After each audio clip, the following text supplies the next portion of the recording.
Well, Admiral, thank you so much. It is great to be here in Hawaii. We started the morning with some Navy SEALs doing PT. We made the decision that we were gonna, everywhere we go, we're gonna do PT with the troops, because I remember kind of doing that back when I was a soldier. It started as PT with the troops. It has become Smoke the SecDef. Green Berets did it to me out in Germany, and the SEALs did it to me this morning. So we got a great start. A beautiful Hawaii morning. I'm glad to be able to speak with the APCSS Alumni Network here in Waikiki and across the Indo-Pacific, and as was mentioned, around the world. It was also very intentional that this was our first stop to the region as part of this very important messaging. But first of all, thank you so much, Susie, for your leadership. 30 years is quite an accomplishment, and for hosting us on this beautiful morning. And again, thank you to Admiral Paparo for his reputation. His leadership precedes him. He's well known in Washington for all the right reasons, and we have our fighting admiral here in the Indo-Pacific. Appreciate your leadership. I'm honored to speak this morning in the Stackpole Auditorium. It was really neat to do research on this before coming here. Named after Lieutenant General, as you all know, Hank Stackpole. He was a remarkable human being. He was a Marine, a Vietnam combat veteran, the first commander of U.S. Marine Forces Pacific, the first president of APCSS, a fellow Princeton grad, and an American hero. During one of his several tours in Vietnam, General Stackpole, then a captain and a company commander, was struck by an enemy .50 caliber bullet. While being evacuated, his medevac helicopter was shot down. Imagine, I've been wounded, I'm heading out, everything's gonna be okay. Now it's not. He was the only survivor among 9 men on board. He crawled out of the wreckage 70 feet before the helicopter exploded. A second helicopter took him to a field hospital where the chaplain read him his last rites. And then he made a miraculous recovery. He earned the Silver Star, fittingly, for his bravery that day. General Stackpole retired in 1994 after nearly 40 years on active duty, but then he continued serving his country, as so many do. In 1998, he became the first president of this organization, and he helped build this institution into the intellectual powerhouse that it is today. Even just seeing the photos in the hallway on the way in that you showed, the reach of what this institution does is critically important. So I would like to give a special thanks to his wife, Mrs. Vivian Stackpole, who is here with us this morning. Ma'am.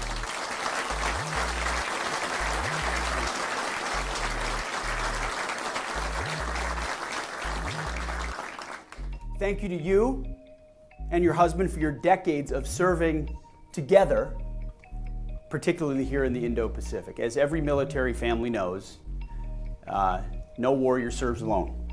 There's always a family alongside who sometimes have an even more difficult job, because you don't really know what your loved one is doing, and yet you support them all the way, as you did. And thank you to the audience around the world for the opportunity to speak with you about how the Department of Defense views this region. This is my first time addressing military and civilian leaders in the Indo-Pacific as the Secretary of Defense. Many of you graduated from our premier forum for studying the Indo-Pacific and for building ties among national security leaders who are engaged in this region. Our relationships and our teamwork form the foundation of achieving peace through strength. President Donald Trump has made it clear that we will achieve peace through strength through an America First approach. But America First does not mean America only or America alone, ignoring allies and partners. It means that our military-to-military relationships must make sense for the United States and for our friends. Where there are imbalances, we will fix them, we will find them, and we're going to fix those imbalances. We will right-size the obligations and responsibilities needed for modern deterrence and defense, which is a large part of the conversation the Admiral and my team had yesterday. In some cases, it will require even greater attention to the partnerships that matter the most. And our alliances and partnerships in the Indo-Pacific matter a great deal to the United States. They matter because the Indo-Pacific is the region of consequence. I've tried to demonstrate that with calls to Australia, Japan, South Korea, the Philippines, India, Thailand, Singapore, and many others in my first days as Secretary of Defense. I specifically, and our team directed, those are the folks we want to call first to send the signals of where our focus will be, to establish peace through strength. And with this first trip to the Indo-Pacific, and there will be many more, I'm making stops in the Philippines and Japan after a stopover in Guam as well. But to reiterate, I'm here today because the President has given me, and the American people gave him the mandate to achieve peace through strength. And we're going to do that in three ways, as the Admiral mentioned. Restoring the warrior ethos, rebuilding our military, and reestablishing deterrence. By restoring the warrior ethos, U.S. forces assigned to the Indo-Pacific will be the best trained and best equipped in the world. We've seen great signals in the Pentagon as well, with recruiting numbers at historic levels across the forces, as America's young men and women are responding to the leadership of President Trump and want to serve in record numbers in uniform. And we know our opponents are taking notice. Number two, we're going to rebuild our military by optimizing the Department of Defense and the U.S. Defense Industrial Base to rapidly and responsibly deliver the right tools to our warfighters in real time. And we will also deliver those tools rapidly and responsively to our allies and to our partners. There are many opportunities for our defense industries to collaborate. And I'm going to press hard to expand capacity and accelerate deliveries. I can tell you every Minister of Defense and others that I speak to brings up foreign military sales and our ability to deliver those capabilities front and center in those conversations. I was recently with the Commander-in-Chief who reiterated that as a priority of his from the White House. FMF, FMS, the opportunity to get systems in the hands of our allies and partners is a priority of this administration that we're focusing on at this moment.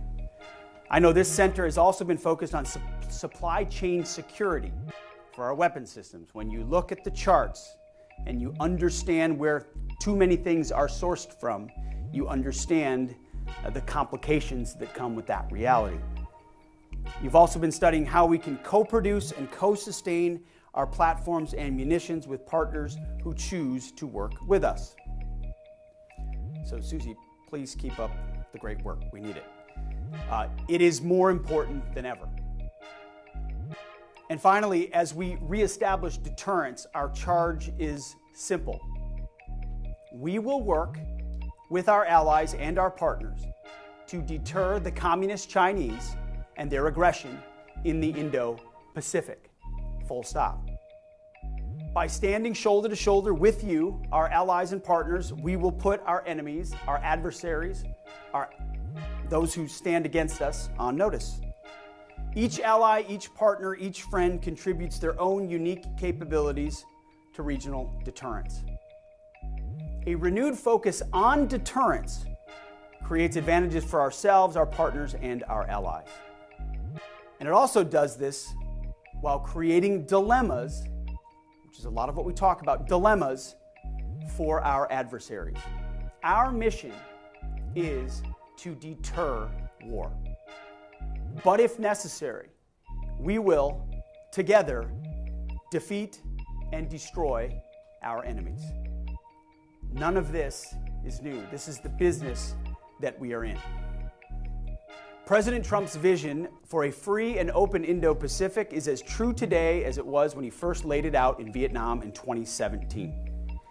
It's a vision in which all countries prosper side by side as sovereign, independent states. It's a vision in which the United States remains engaged with and invested in and focused on, truly, the Indo-Pacific. It's a vision in which our allies and partners are at the forefront of deterring aggression. To paraphrase the president, I say to all of you who are here with me today and listening from around the region, we have been friends, partners, and allies for a long time. And we will remain friends, partners, and allies for a long time to come. But we need each and every one of our friends and partners and our allies to do their part as well. To be force multipliers alongside the United States of America. That has to be a two-way street. So let us today, through this institution, through our work at INDOPACOM, recommit ourselves to that. Recommit ourselves to reestablishing deterrence in the Indo-Pacific and to achieving peace through strength by working together, building credible warfighting capabilities, and by doing our part for the peace that we all long for. In closing, no one should question the resolve of the United States of America to defend our interests in the Indo-Pacific and beyond. We will do this through the deterrent power of the strongest, most effective, most lethal fighting force in the world. And that is something this administration is committed to in every capacity. Just last week, I was in the Oval Office, standing next to President Trump when he announced the new sixth-generation fighter, the F-47. The most capable, most lethal, longest range, most stealth fighter jet the world has ever seen. I said to him, and I say to you now, I believe my kids and my grandkids will thank him for having the willingness to make that choice and invest in a platform of that strategic significance, which is needed specifically in this part of the world to continue to maintain deterrence. I hope, and I believe, that message was sent. Supported by and in partnership with capable, like-minded allies and partners, I believe the 21st century, this century we live in right now, can be and should be and will be an American-led, freedom-loving century. That is truly what is at stake. So it's great to meet so many of you here in person and even many more watching virtually online. I want to thank you for what you do. I want to thank you for your time, and I wish Godspeed always to our warriors. Thank you very much.